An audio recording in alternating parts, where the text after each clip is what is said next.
हिंदी साहित्य में सबसे ज्यादा पढ़े जाने वाले लेखकों में से एक मुंशी प्रेमचंद। इनका जन्म 31 जुलाई 1880 को लमही वाराणसी उत्तर प्रदेश में हुआ था। अगर ऐसा कहा जाए कि जब तक देश और विश्व में हिंदी साहित्य बना रहेगा, मुंशी प्रेमचंद का नाम सदा अमर रहेगा, तो इसमें कोई आश्चर्य की बात नहीं होगी।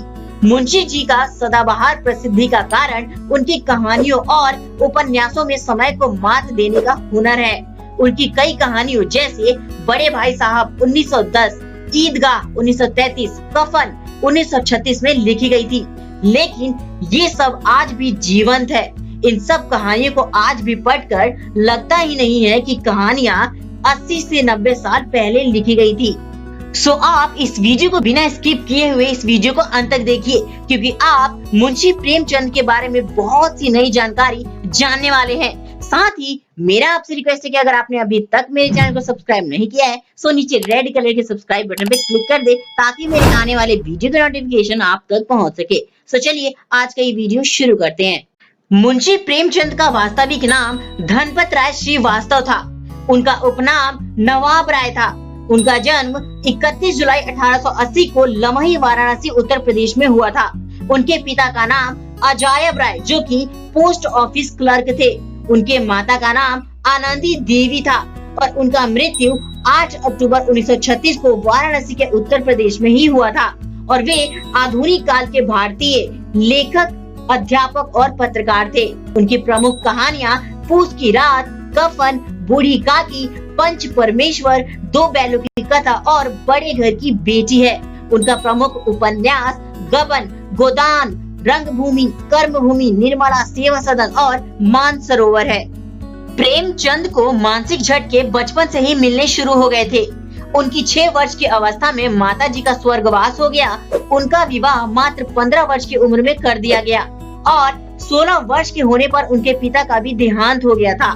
मुंशी प्रेमचंद का साहित्य उनके बचपन पर आधारित था, क्योंकि उन्होंने सौतेली माँ का व्यवहार, बाल विवाह, किसानों और क्लर्कों का दुखी जीवन और धार्मिक कर्मकांड के साथ साथ पंडित पुरोहितों का कर्मकांड अपनी किशोरावस्था में ही देख लिया था। यही अनुभव आगे चलकर उनके लेखन का विषय बन गया।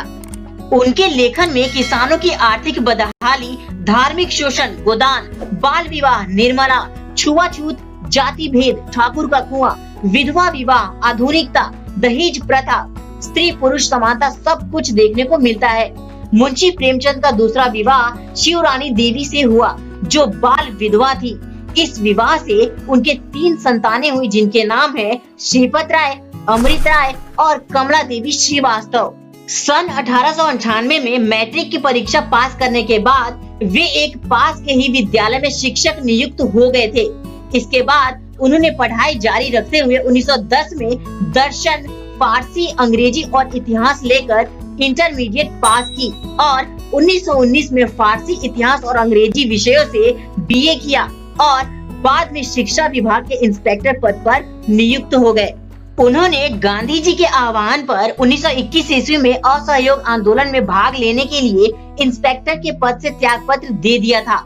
इसके बाद लेखन को अपना फुल टाइम व्यवसाय बना लिया था। प्रेमचंद 1933 में फिल्म नगरी मुंबई भी गए थे, जहां मोहनलाल भवनानी के सिनेटोन कंपनी में कहानी लेखक के रूप में काम करने का प्रस्ताव स्वीकार कर लिया, लेकिन यह काम रास नहीं आया और 2 महीने का वेतन छोड़कर बनारस लौट आए। उनका स्वास्थ्य निरंतर बिगड़ता गया और लंबी बीमारी के बाद 8 अक्टूबर 1936 को हिंदी साहित्य का यह सूर्य हमेशा के लिए अस्त हो गया। मुंशी प्रेमचंद का पहला उपनाम उनके चाचा महावीर ने नवाब राय रखा था। इसके बाद सोजे वतन कहानी संग्रह पर अंग्रेजी सरकार द्वारा रोक लगाने के बाद मुंशी जी ने प्रेमचंद के नाम से लिखना शुरू किया और बहुत प्रसिद्धि पाई। मुंशी प्रेमचंद जी ने जो कुछ भी लिखा वो हिंदी साहित्य में स्वर्ण अक्षरों में हमेशा के लिए अंकित हो गया।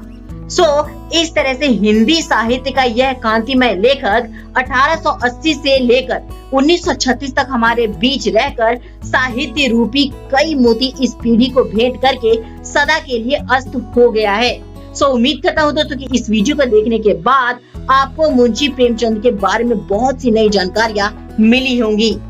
सो कमेंट सेक्शन में जरूर बताइए कि ये वीडियो आपको कैसा लगा, और साथ ही अगर आपने मेरे चैनल को अभी तक सब्सक्राइब नहीं किया so please subscribe this channel now. So friends, इस वीडियो में अब तक के लिए इतना ही। मिलते हैं अपने नई वीडियो में एक नए टॉपिक के साथ। तब तक के लिए bye bye and take care.